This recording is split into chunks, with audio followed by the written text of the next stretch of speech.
గా నేర్చుకోవాలా? అప్టాక్స్ తో మా ఉచిత లైవ్ వెబినార్లలో చేరండి. ఆల్గో ట్రేడింగ్ కేవలం ₹10 బ్రోకరేజీ అందుబాటులో ఉంది. ఇప్పుడే అకౌంట్ ఓపెన్ చేయండి.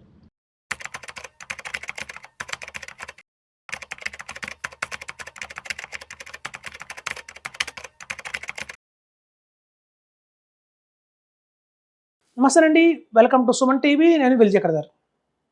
ఇవాళ క్వాలిటీ పీఎంఎస్ గురించి డిస్కస్ చేద్దామండి. చాలామంది పీఎంఎస్ అనగానే రిస్క్ ఎక్కువ అంటారు, చర్నింగ్ ఎక్కువ చేస్తారంటారు, దానివల్ల ఎక్కువ ట్యాక్స్లు పడతాయి అంటారు. అలా ఉండదండి. ఒక మంచి క్వాలిటీ పీఎంఎస్ గురించి ఇవాళ మనం డిస్కస్ చేసుకుందాం. అసలు క్వాలిటీ పీఎంఎస్ అంటే ఏంటి, అందులో ఎట్లాంటి స్టాక్స్ ఉంటాయో మనం చూద్దామండి.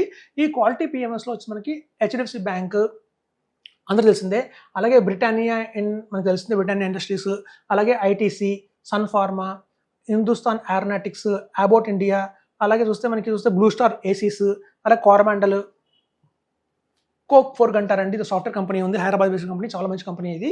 అలాగే బయ్యర్ ఉంటుంది, మన పెస్టిసైడ్స్లో వస్తారు వాళ్ళు. ఇట్లాంటి ఎక్సెట్రా అంటే ఇట్లాంటి కంపెనీస్ అండి. ఇట్లాంటి కంపెనీస్లో మీరు చూస్తే కనుక ఎవరన్నా అనుకుంటున్నారా రిస్క్ అని చెప్పి పీఎంఎస్ని? ఎవరు అనుకోరండి. ఎందుకంటే చిన్న పిల్లలు అన్నట్టు చెప్తారు ఇవన్నీ కూడా బ్రహ్మాండమైన స్టాక్స్, ఇది ఇవాళే కాదు నెక్స్ట్ 3-4 జనరేషన్స్ కూడా ఇవన్నీ ఉంటాయి, అట్లాగే ఉంటాయి, గ్రోత్ అవుతూనే ఉంటాయి. వాళ్ళు ఒకవేళ ఇందులో చాలా సాటిస్ఫాక్షన్ అయిపోయిందంటే ఆ స్టాక్ తీసులో ఇంకో స్టాక్ ప్లేస్ చేస్తారు. సో ఎప్పుడు కూడా క్వాలిటీ మెయింటైన్ చేసే పీఎంఎస్లు అయితే ఉంటాయండి ఇండియాలో. అట్లాంటి పీఎంఎస్లో మీకు చర్నింగ్ కూడా ఎక్కువ చేయరు. ఇట్లాంటి స్టాక్స్ని ఊరికి చేంజ్ చేయాల్సిన అవసరం కూడా లేదు. ఇయర్లీ వన్సో ట్వైసో చేస్తారు అంతే తప్ప ఊరిని చేంజ్ చేయాల్సిన అవసరం లేదు ఇట్లాంటి స్టాక్స్లో. ఎందుకంటే అన్ని కూడా క్వాలిటీ స్టాక్స్. ఎప్పుడైతే Sun Pharma, ITC, Britannia, HDFC bank, about India, blue star, Coromandel ఇట్లాంటి కంపెనీస్ని కూడా, బయ్యర్ లాంటి కంపెనీస్ని మనం అవసరం లేదండి, ఊరికి చేంజ్ చేయాల్సిన అవసరమే లేదు. ఎందుకంటే ఓన్లీ ఇయర్లీ వన్స్ చేస్తారు, లేదా ఆఫర్లీ 2 times కనుక చర్నింగ్ చేస్తారు. చర్న్ చేసినప్పుడు కూడా కొంతమంది స్టాక్స్ ఏంటంటే కంపెనీస్ మార్చకపోయినా అందులో ఉన్న వాల్యూ మారుతూ ఉంటుంది అంతే తప్ప ఈ ఊరికి చర్నింగ్ చేయరండి. ఇట్లాంటి స్టాక్స్ని మీరు కనుక పెట్టుకుంటే కనుక మనం ఎన్నాళ్ళైనా దాన్ని కొనసాగించవచ్చు. ఇక్కడ చూడండి 2023-24 ఆ టైంలో క్వాలిటీ నేను చెప్తూ ఉంటాను, చాలాసార్లు చెప్తాను, ఒక్కొక్క టైంలో ఒక్కొక్క స్ట్రాటజీ బాగా వర్కౌట్ అవుతుందండి. వర్కౌట్ అవుతుంది. మన దగ్గర ఉన్న ఇన్వెస్ట్మెంట్ క్వాలిటీ స్ట్రాటజీలో ఉండాలి, వాల్యూ స్ట్రాటజీలో ఉండాలి, మొమెంటమ్ స్ట్రాటజీలో ఉండాలి, అలాగే గ్రోత్ స్ట్రాటజీలో ఉండాలి. ఇట్లా రకరకాల స్ట్రాటజీస్ మార్కెట్లో అవైలబిలిటీలో ఉంటాయి. సో అన్ని స్ట్రాటజీస్లో కూడా మనం ఇన్వెస్ట్మెంట్ చేస్తుండాలని చెప్తుంటాను. ఒక్కొక్క టైంకి ఒక్కొక్క ఇయర్ ఒక్కొక్క స్ట్రాటజీకి బాగా రాణిస్తుంది. మనకి 2023-24లో ఈ క్వాలిటీ అనేది బాగా రాణించింది. ఎవరైతే 50 lakhs పెట్టారో అమాంతం 80 lakhs అయిపోయింది వాళ్ళకి. సో అట్లాంటి రిటర్న్స్ అయితే మనకు వచ్చాయి. కానీ 2025-2026లో చూస్తే క్వాలిటీ అమాంతం పడిందండి. ఈ స్టాక్స్ అన్నీ కూడా మనకి బాగా ఇవాళ చూస్తే అండర్ వాల్యూ స్టాక్స్లో దొరుకుతున్నాయి, ఇవన్నీ బాగా పడిపోయింది. మళ్ళీ మా ఎక్స్పెక్టేషన్ 2027-28 కల్లా మళ్ళీ క్వాలిటీ పైకి వెళ్తుంది. సో ఇప్పుడు మనం క్వాలిటీ డౌన్లో ఉంది కాబట్టి, ఇక్కడ ఉంది కాబట్టి క్వాలిటీ, ఇది రైట్ టైం అండి. క్వాలిటీ పీఎంఎస్ చేయాలి అంటే ఇది చాలా రైట్ టైము.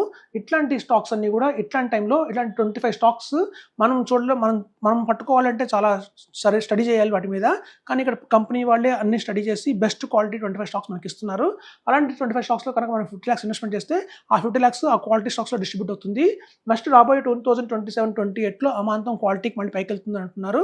సో చూడండి, ఎక్కువ ఫారిన్ ఇన్వెస్టర్స్, ఎఫ్ఐఎస్ ఎక్కువ ఇన్వెస్ట్మెంట్ చేసేది ఈ క్వాలిటీ కంపెనీస్లో చేస్తారు. ఎప్పుడైతే ఇన్వెస్టర్స్, ఎఫ్ఐఎస్ బాగా ఇండియాకి వస్తున్నారు అంటే అర్థం క్వాలిటీ బాగా పైకి వెళ్తుందని. సో ఎప్పుడైతే ఎఫ్ఐఎస్ బయటకు వెళ్తున్నారు అంటే ఆ టైంలో కొంచెం క్వాలిటీ డిప్ అవుతుందని అనుకుంటాం. ఇందులో కనుక మనం 50 lakhs కనుక ఇన్వెస్ట్మెంట్ చేసి పీఎంఎస్లో ఎవ్రీ మంత్ 50,000 కనుక ఎస్ఐపి రూపంలో కనుక యాడ్ చేసుకుంటూ వెళ్తే కూడా మనకి ఎక్స్ట్రాడినరీ రిటర్న్స్ అయితే వస్తాయండి. సో ఒక క్వాలిటీ పీఎంఎస్లో కనుక మనం ఇన్వెస్ట్మెంట్ చేస్తే ఇక్కడ చూడండి, ఎక్స్పెన్స్ రేషియో మనకి చాలా తక్కువ ఉంటుంది. మనకు కనుక 2.5% ఎప్పుడు దాకా ఉంటుందంటే మనకు 2 crores అయ్యేంత వరకు మన వాల్యూ. ఒక 2 crores దాటింది అంటే మాత్రం అది సీదా మనకి 1%కి వచ్చేస్తుందండి ఎక్స్పెన్స్ రేషియో.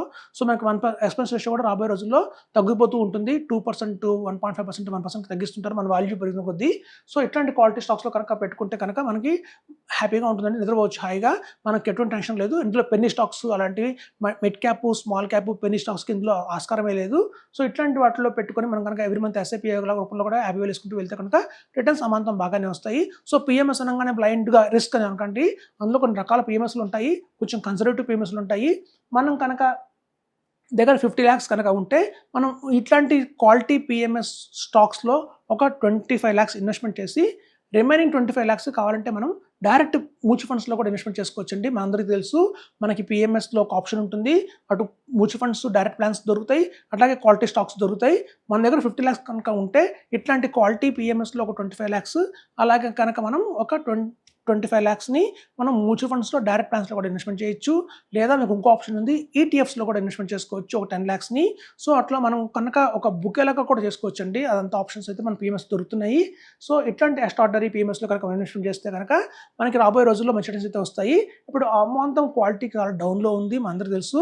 2025లో అమాంతం పడిపోయింది. ఇప్పుడు 2026 మెల్లమెల్లగా లేస్తుంది. ఇప్పుడు మనం 2027, 28 ఆ టైంలో కనుక ఇది అమాంతం బాగా పైకి వెళ్తుందన్న అంచనాలు అయితే బాగా ఉన్నాయండి. ఎక్కువ ఎఫ్ఐఎస్ వస్తారని ఎక్స్పెక్ట్ చేస్తున్నారు. అలాగే డిఎస్ కూడా ఎక్కువ మంది ఇన్వెస్ట్మెంట్ చేసేది క్వాలిటీలోనే.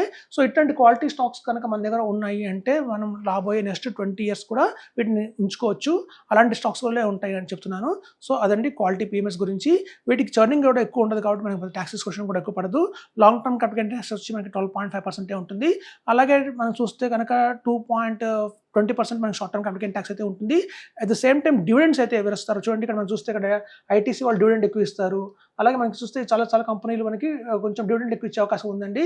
సో ఇట్లాంటి డివిడెండ్ కూడా డైరెక్ట్గా మన బ్యాంక్ అకౌంట్లోకి వస్తాయి. ఈ క్వాలిటీ పిఎంఎస్లో ఉన్న ఒక అడ్వాంటేజ్ ఏంటంటే మిగతా పిఎంఎస్లో మళ్ళీ ఆ అడ్వాంటేజ్ లేదండి. ఆ డివిడెండ్ కూడా వాళ్ళు రీఇన్వెస్ట్మెంట్ చేస్తారు, స్టాక్స్ కొంటారు. కానీ ఇట్లాంటి క్వాలిటీ పిఎంఎస్లో మాత్రం మనకి ఆ డివిడెండ్లు ఏవైతే వస్తుంటాయో అవి మనకి మంచి మార్కెట్ టైం బాగుంది అంటే మాత్రం మనకి డివిడెండ్ అమాంతం కూడా మనకి ఒక 1 lakh 2 lakhs డివిడెండ్ వచ్చే అవకాశం ఉంది. మనం కట్టే ట్యాక్స్గా సరిపోతుంది. అలాగే capital gain tax long term మనకి తెలుసు, long term capital gain tax 1.25 lakh exemption ఉంది. అది తీసుకున్న తర్వాత మనం పెద్ద ట్యాక్స్ కట్టయితే కట్టక్కలేదండి. 60,000 70,000 ఉంటుంది ట్యాక్స్ అంతే. సో ఇది one of the best PMS అండి, క్వాలిటీ పిఎంఎస్. రిస్క్ తక్కువ, చర్నింగ్ ఉండదు. మనకు చూస్తే డివిడెండ్ కూడా మన ఇన్కమ్ కూడా మన అకౌంట్కి క్రియేట్ చేస్తారు. సో ఇట్లాంటి అన్ని బెనిఫిట్స్ ఉన్నాయి కాబట్టి మీకు అర్థమైంది క్వాలిటీ స్టాక్స్ అంటే ఎట్లాంటి స్టాక్స్ ఉంటాయో మీకు ఒక అవగాహన అయితే వచ్చిందని చెప్తున్నాను. రిమైనింగ్ 25 స్టాక్స్ కూడా ఇట్లాంటి కంపెనీలే ఉంటాయండి. సో కాబట్టి రిస్క్ కూడా లేదని చెప్తున్నాను. Thank you.